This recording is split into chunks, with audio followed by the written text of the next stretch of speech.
Nous bénissons le nom de l'Éternel, le Tout-Puissant, celui qui a créé le ciel et la terre. Nous lui rendons grâce pour tout ce qu'il fait dans notre vie.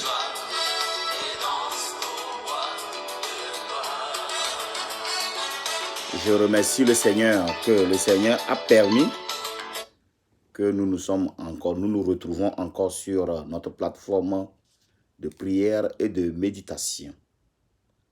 C'est avec une joie pour moi de vous retrouver encore. Après 6 ou 7 semaines d'absence, nous avons été coupés à cause de l'évangélisation, la croisade de la mission d'évangélisation qui s'est déroulée à Témédia, nommée Évangélisation Croisade Témédia 2020. Ainsi, pendant des semaines, nous avons été disconnectés à cause des moyens de l'Internet de l'autre côté. Nous avons été suspendus. Mais c'est une joie pour moi encore aujourd'hui qu'ensemble, par la puissance de notre Seigneur Jésus-Christ, qui vous a gardé durant toute mon absence, et qui m'a gardé moi aussi pendant mon voyage et qui m'a ramené encore sain et sauf au milieu de vous. Nous lui rendons grâce, nous bénissons son nom, nous proclamons haut son nom, nous disons qu'il est l'Éternel des armées, qu'il est le Dieu protecteur. Nous voulons lui rendre grâce encore ce matin.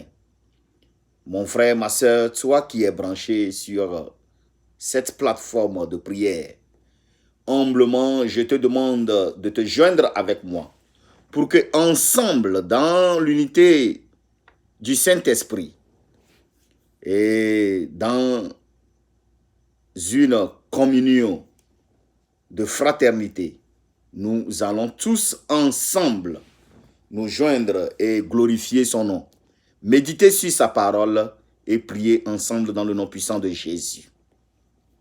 Je vous salue tous dans la paix du Christ. J'ai la conviction et j'ai l'assurance que aucun mal ne vous est arrivé. J'ai l'impression et je suis rassuré que Dieu vous a gardé dans toute sa bonté et dans tout son amour.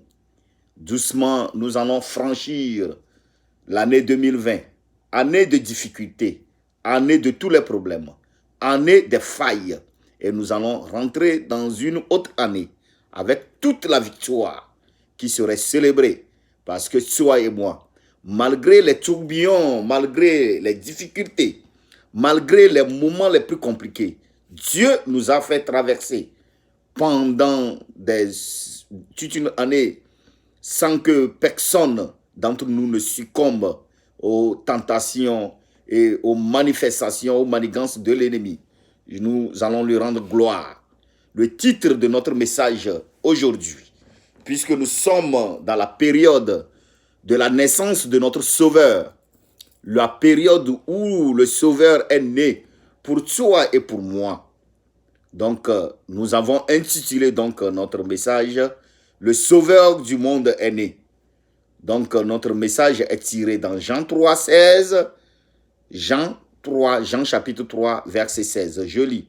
« Car Dieu a tant aimé le monde qu'il a donné son Fils unique, afin que quiconque croit en lui ne périsse point, mais qu'il ait la vie éternelle. » Une fois encore, « Car Dieu a tant aimé le monde qu'il a donné son Fils unique, afin que quiconque croit en lui ne périsse point, mais qu'il ait la vie éternelle. » La Bible a bien dit, afin que quiconque croit en lui. On n'a pas dit afin que telle personne ou tel peuple ou telle catégorie de personnes seront sauvées. Mais quelle que soit ta couleur, quelle que soit ton appartenance, il suffit seulement que tu crois qu'il est le Fils unique envoyé par Dieu le Père et tu seras sauvé. Bien-aimés dans le Seigneur, chers frères et sœurs en Christ, je voudrais seulement que nous regardions comment ce monde est méchant. Je voudrais que nous réfléchissions sur la méchanceté de ce monde. Oui, le monde est vraiment méchant. Plus d'amour. L'amour du prochain est complètement disparu. Il n'y a plus d'amour du prochain. Intérêt personnel, égoïsme, querelle intestine entre femmes et maris, entre parents et enfants, entre frères et sœurs, division totale dans les familles, les guerres entre les nations et les peuples. Toutes ces méchancetés en face du Dieu d'amour et de justice. Si Dieu est amour, n'oublions non pas aussi que son amour pour nous n'exclut pas également sa justice. Il est vrai et bien vrai que Dieu est amour. Dieu nous aime tellement. C'est pourquoi il a envoyé son Fils unique afin que nous ne périssons pas, afin que toi et moi, nous ayons cette chance d'avoir la vie éternelle. Mais si nous persistons dans cette méchanceté, si nous persistons dans ce péché, si nous persistons toujours à faire des choses de ce monde, alors sa justice va nous frapper. Si Dieu voulait nous appliquer sa justice, c'est que nous méritons d'être jetés en enfer à cause de notre méchanceté. Ce que le prix que nous méritons, puisque nous, les hommes, nous sommes méchants, puisque nous sommes vraiment méchants, ce que nous méritons effectivement, c'est que Dieu devait nous jeter dans l'enfer. Mais Dieu, dans son amour, Dieu, dans sa compassion pour nous, au lieu de nous punir, au lieu de nous jeter dans l'enfer pour notre méchanceté, il préfère nous envoyer son Fils unique, son unique enfant, afin que quiconque, la Bible dit bien, quiconque, peu importe la couleur de ta peau, crois en lui et tu ne vas jamais périr, mais qu'il ait la vie éternelle. Mon frère, ma sœur, veux-tu croire maintenant, afin que tu aies cette vie éternelle? Veux-tu accepter Jésus-Christ maintenant comme le Fils unique de Dieu, venu dans ce monde, afin que nous soyons sauvés, afin que toi et moi, nous soyons sauvés? La Bible dit qu'il est le prince et l'héritier de son Père. Dans 1 Luc 78, le 1 Luc 78 à 79, nous dira qu'il est le soleil levant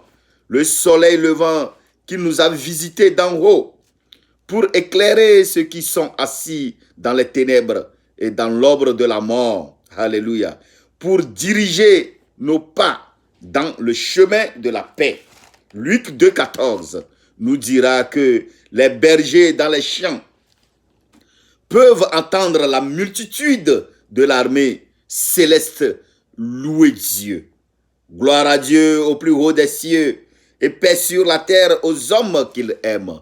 Mon frère, ma sœur, c'est une joie totale que le Sauveur du monde est arrivé, malgré notre méchanceté, malgré nos péchés, malgré tout ce que nous faisons pour provoquer la colère de Dieu. Au lieu qu'il nous punisse, au lieu qu'il nous envoie à l'enfer, il a envoyé plutôt son Fils unique pour que toi et moi, nous n'ayons pas une vie de misère, mais que nous soyons sauvés, que nous ayons la vie éternelle. On dit que les bergers peuvent attendre les anges chanter, une multitude d'armées célestes qui chantent à la gloire du Fils de l'homme.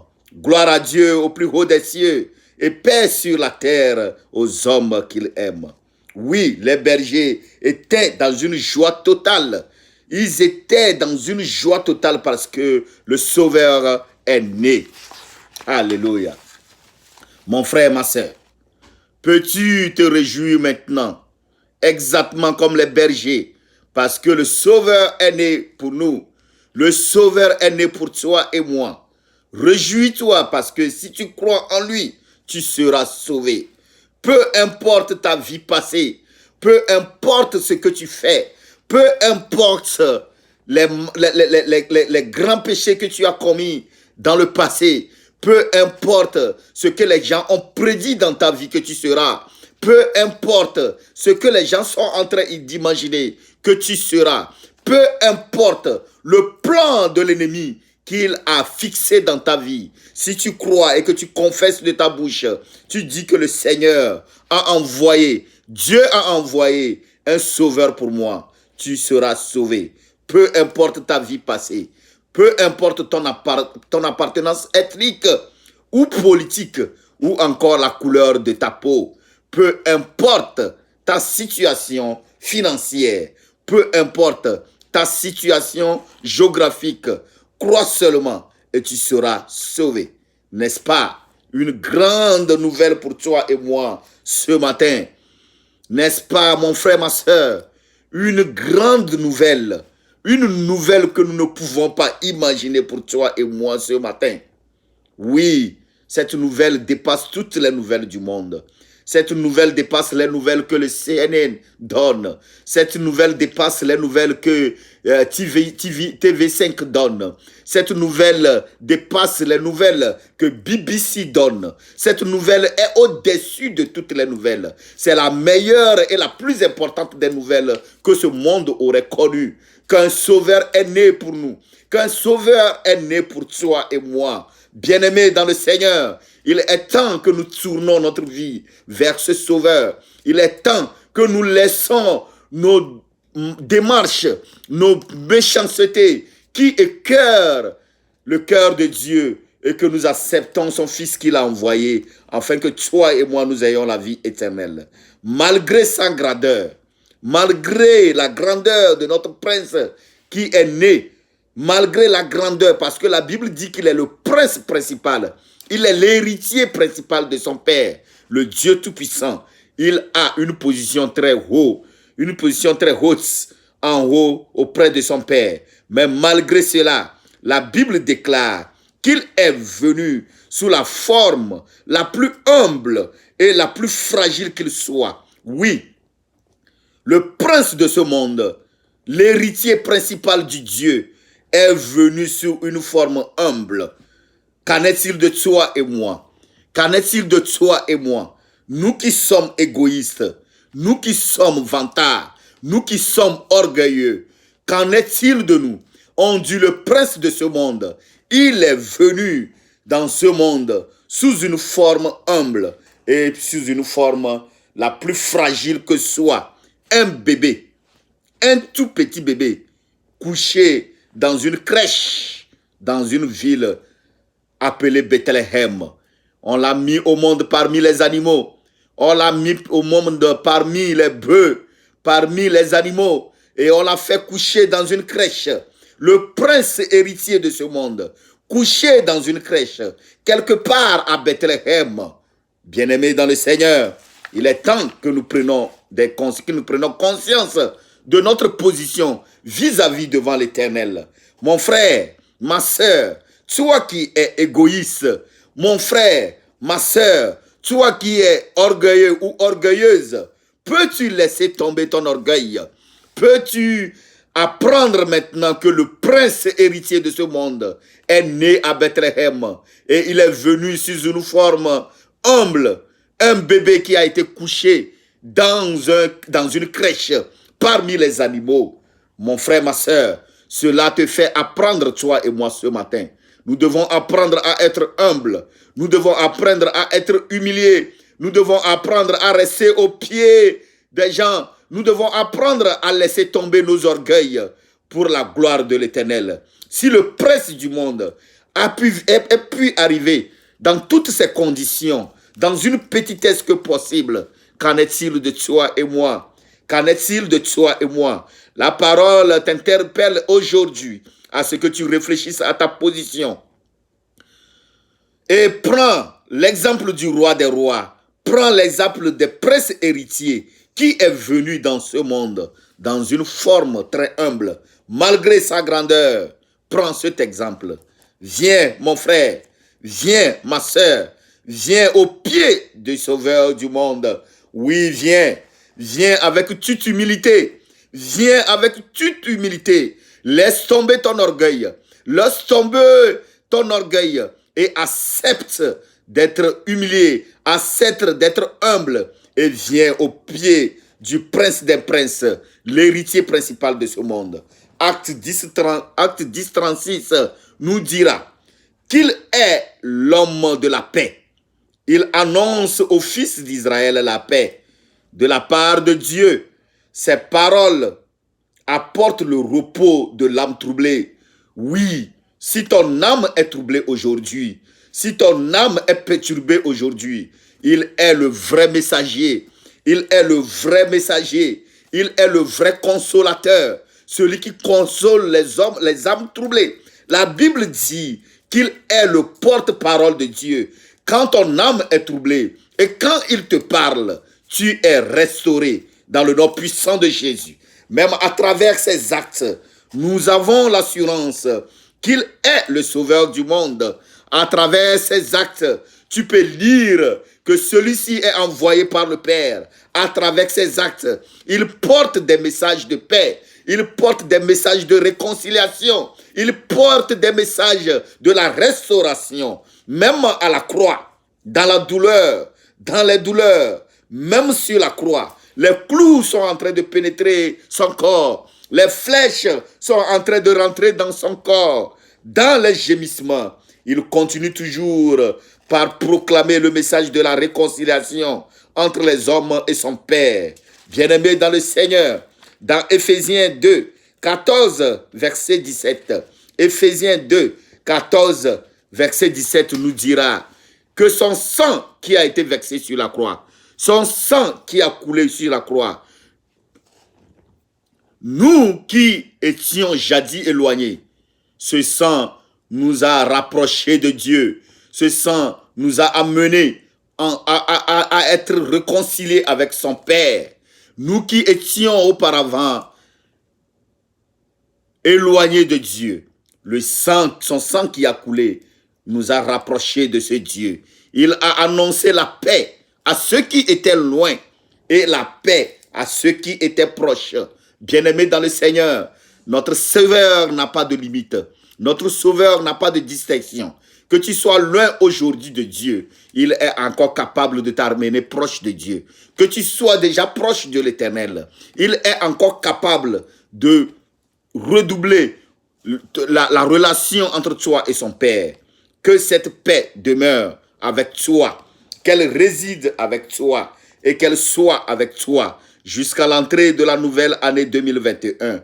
Que la naissance de notre Sauveur transforme ton âme, ton existence et t'apporte la joie de vivre pour le Sauveur, une joie inexplicable et profonde dans ton foyer, dans ton travail, dans ta famille, à partir de maintenant et pour des siècles. Amen et amen. Nous allons nous incliner, nous allons prier dans le nom puissant de Jésus. Tu vas prier pour remercier Dieu parce que Dieu t'a envoyé un sauveur. Et ce sauveur est venu pour arracher toutes tes difficultés. Il est venu pour te restaurer. Parce que le monde, à cause de la méchanceté du monde, et Dieu a pitié de toi, pour que tu ne périsses pas dans cette méchanceté, voilà la raison pour laquelle Dieu a envoyé son Fils unique.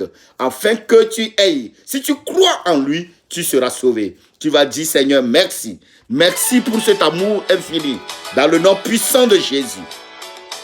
Seigneur éternel Dieu, nous voulons te remercier encore en ce moment. Toi qui as permis, ô Jésus, que nous soyons connectés encore avec ta parole. Toi qui as permis que ce moment encore soit favorable pour toi. Afin que toi, tu puisses encore nous parler de ta part.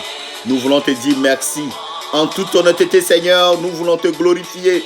Nous voulons te louer, nous voulons te bénir en ce moment. Seigneur, tu es le Dieu Tout-Puissant. Tu es l'alpha et l'oméga. Tu aimes vraiment tes enfants. Tu aimes tes enfants, Seigneur éternel Dieu. Voilà pourquoi Jean 3, verset 16 nous dit qu'à cause de cet amour que tu as pour nous, tu es obligé de nous envoyer ton Fils unique, afin que moi, afin que mon frère, afin que ma soeur, nous ne périssions pas, mais à la place de la perdition, que nous ayons la vie éternelle. Nous voulons te rendre gloire, éternel Dieu, ce matin pour cela, parce que ton amour est vraiment significatif. Nous pouvons toucher, Seigneur éternel Dieu, ton amour. Tu nous aimes tellement, Seigneur éternel, mon Dieu, mon roi. Nous voulons te remercier en ce moment. Papa éternel, mon Dieu, mon roi, à cause de cet amour, je suis libéré de mes péchés. À cause de cet amour, je suis sauvé de la méchanceté de ce monde. À cause de ce péché, Seigneur, à cause de lui, Seigneur, je n'ai plus rien à voir avec les manipulations de ce monde. Il est venu prendre tout. Il est venu et c'est l'homme de la paix. Il a apporté la paix, Seigneur éternel, mon Dieu, mon roi. Mon âme te bénit parce qu'à présent, je vis dans cette paix. À présent, Seigneur, je marche dans cette paix. Seigneur, je prie dans le nom puissant de Jésus. Que cette paix inonde ce monde. Que cette paix inonde les foyers. Que cette paix inonde les maisons. Que cette paix inonde les familles. Dans le nom puissant de Jésus. Seigneur, que la paix de ton Fils qui a fait naître, Seigneur, son avenir dans ce monde. Que cette paix, Seigneur, réside dans les foyers. Que cette paix, Seigneur, réside avec ceux qui sont dépourvus de paix.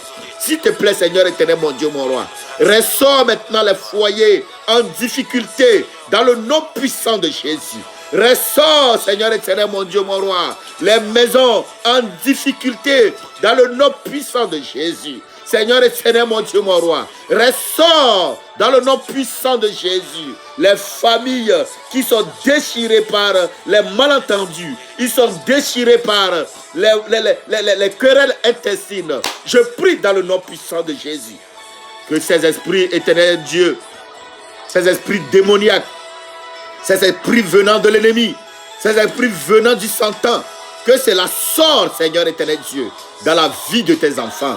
Que la paix que ton Fils a amenée, que cette paix commence par s'installer, Seigneur, dans ce monde entier. Que cette paix, Seigneur éternel Dieu, commence par s'installer dans les nations. Que cette paix, Seigneur éternel Dieu, commence à s'installer parmi les hommes pour la gloire de ton nom. Seigneur, nous te disons merci.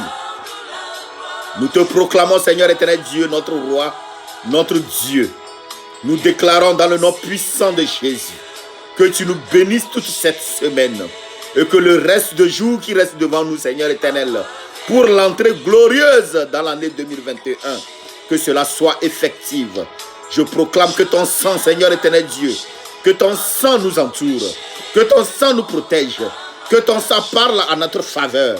Au nom puissant de Jésus, aucune maladie, je dis bien aucune maladie, ne tombera pas et ne va pas nous empêcher de rentrer dans l'année 2021. Au nom puissant de Jésus, aucun accident mortel ne viendra pas nous surprendre pour que nous ne rentrons pas en 2021. Dans le nom puissant de Jésus, je suspends, Seigneur éternel, mon Dieu, mon roi, tout ce qui est de l'ennemi. Je suspends dans le